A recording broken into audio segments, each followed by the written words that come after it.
Hi Rainē, hi Skye, hi Ember. I was getting ready to go to bed, so I thought I'd read you girls a bedtime story. The book is called Dr. Seuss's Sleep Book.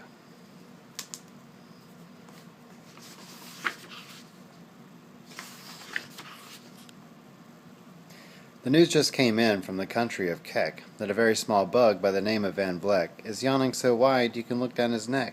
This may not seem very important, I know, but it is, so I'm bothering to tell you so. A yawn is quite catching, you see. Like a cough, it just takes a yawn to start another yawn off. Now the news has come that some friends of Van Vleck's are yawning so wide you can look down their necks. At this moment right now, under 7 more noses, great yawns are in blossom, they're blooming like roses. The yawn of one little bug is still spreading. According to the latest report, it is heading across wide fields through the sleepy night air, across the whole country towards every which where, and people are gradually starting to say, I feel rather drowsy, I've had quite a day.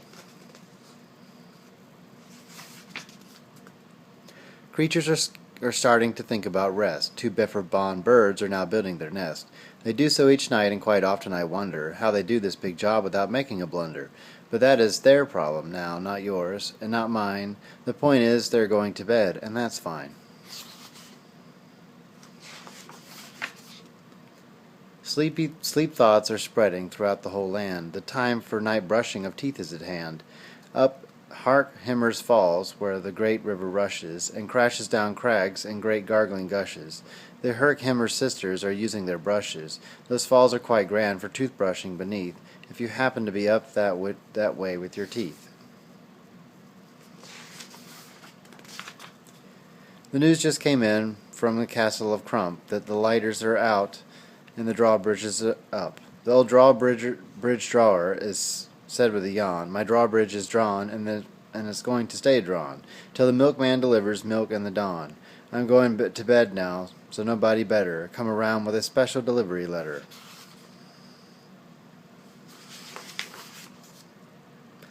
The number of sleepers is steadily growing. Bed is where more people are going. The Culpeper Springs in the Stiltwalkers' Hall. The Stiltwalkers' stilts are stacked on the wall. The Stiltwalkers' walkers have all called it a day. They're tuckered out and they're snoozing away. This is very big news and is important to know, and that's why I'm bothering to tell you so. Way out in the west, in the town of Merced, the Hinklehorn Honking Club just went to bed.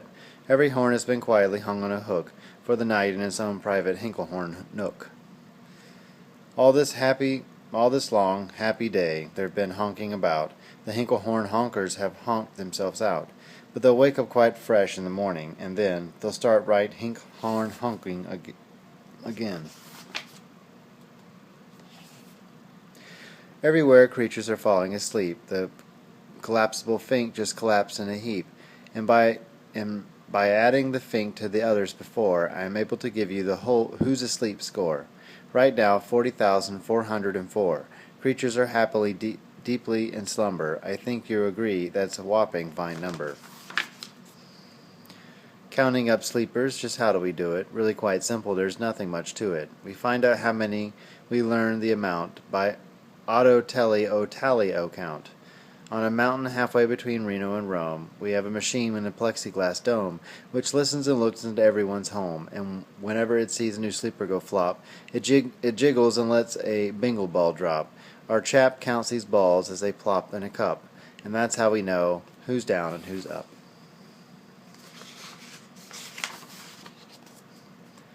Do you talk in your sleep? It's a wonderful sport, and I have some news of this to report. The world champion sleep talkers Joe and Mo Redoff have just gone to sleep, and they're talking their heads off. 45 years now each chattering brother has babbled and gabbled all night to each other. They've talked about laws, they've talked about gauze, they've talked about paws, they've talked about flaws, they've talked quite a lot about Santa Claus, and the reason I'm telling you this is because you should you should take up this sport. It's just fine for the jaws. Do you walk in your sleep? I just had a report of some interesting news of this popular sport. Near Finnegan Fen there's a sleepwalking group, which not only walks, but they walks a la hoop. Every night they go miles, they walk in such length, they have to keep eating to keep up their strength. So every so often they put down their hoops, stops hooping, and does some quick snooping for soup. That's why they're known as the Hoop Soup Snoop Group.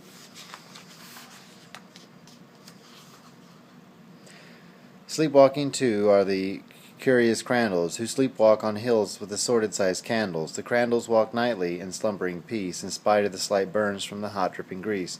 The crandles wear candles because they walk far, and if they wake up, they want to see where they are. Now the news arrived from the Valley of Vale that a Chippendale mupp has just bitten his tail, which he does every night before shutting his eyes. Such nipping sounds silly, but it's really quite wise. He has no alarm clock, so this is the way he makes sure he'll wake at the right time of day. His tail is so long he won't feel any pain till the nip makes the trip and gets up to his brain. In exactly 8 hours, the Chippendale mupp will at last feel the bite and yell "ouch" and wake up.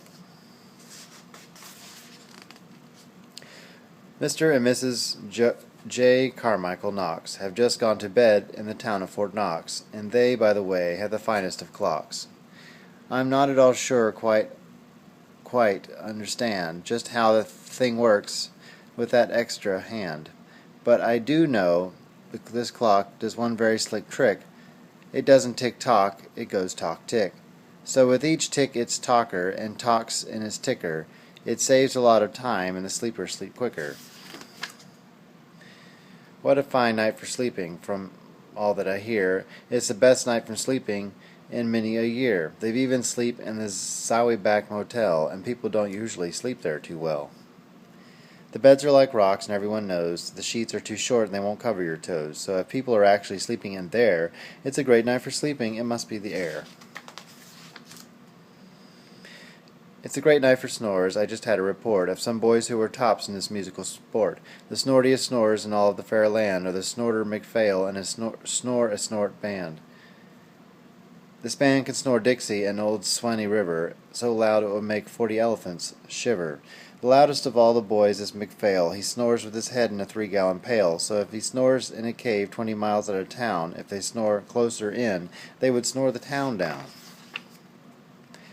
Do you know who's asleep out in Fauna Lagoon? 2 very nice Fauna Lagoon baboons. We've added them into our Who's Asleep count, which has grown really amazing amount. Exactly 8,808 creatures are sleeping now. Isn't that great? A Jed is in bed, and a bed of a Jed is softest of beds in the world, it is said. He makes it from pom-poms he grows on his head, and he's sleeping right now on the softest of fluff, completely exhausted from growing the stuff. The news has come from the district of Doff. The 2 offs are asleep, and they're sleeping aloft, and how they're able to sleep off the ground, I'll tell you. I weighed one last week, and I found that an oft is so light he weighs -1 pound. If Moose is asleep, he's dreaming of moose drinks. A goose is asleep, he's dreaming of goose drinks. That's well and good when a moose dreams of moose juice, and nothing goes wrong when a goose dreams of goose juice. But it isn't too good when a moose and a goose start dreaming they're drinking the other one's juice. Moose juice, not goose juice, is juice for a moose, and goose juice, not moose juice, is juice for a goose. So when a goose gets a mouthful of juices of moose, and a moose gets a mouthful of juices of goose, they always fall out of their bed screams. So I'm warning you now, never drink in your dreams. Speaking of dreams, I think you should know that the Bumbletub Club is now dreaming afloat. Every night they go dreaming down Bumbletub Creek, except for one night every 3rd or 4th week, when they stop for repairs because their bumbletubs leak. But tonight they're afloat, full of dreams and full of bliss, and that's why I'm bothering to tell you this. At the fork of the road in the Vale of Van Vode, 45 wary salesmen have laid down their load. All day they have raced around the heat at top speeds, unsuccessfully trying to sell their zoof seeds, which nobody wants because nobody needs. Tomorrow will come, they'll go back to their chore, they'll start on their road, zizzers-offing once more. But tonight they've all forgotten their feet are so sore, and that's why their wonderful night time is for. Everywhere creatures have shut off their voices. They're all gone to bed in the bed of their choices. They're sleeping in bushes, they're sleeping in crannies. Some some on their stomachs and some on their fannies. They're peacefully sleeping in comfortable holes, some even so on soft tufted barbershop poles. And the number of sleepers is now past the millions. The number of sleepers is now in the billions. They're sleeping on steps and strings and on floors, in the mailboxes, ships, and on keyholes of doors. Every worm on a fishhook is safe for the night. Every fish in the sea is too sleepy to bite. Every whale in the ocean is turned off his spout. Every light between here and Farfoodle is out. And now I'm adding things up, we're way beyond billions. Our who's asleep score is now in the zillions. 99 zillion, 9 trillion, and 2 creatures are sleeping, so how about you? When you put out your light, and the number will be 99 zillion, 903. Good night.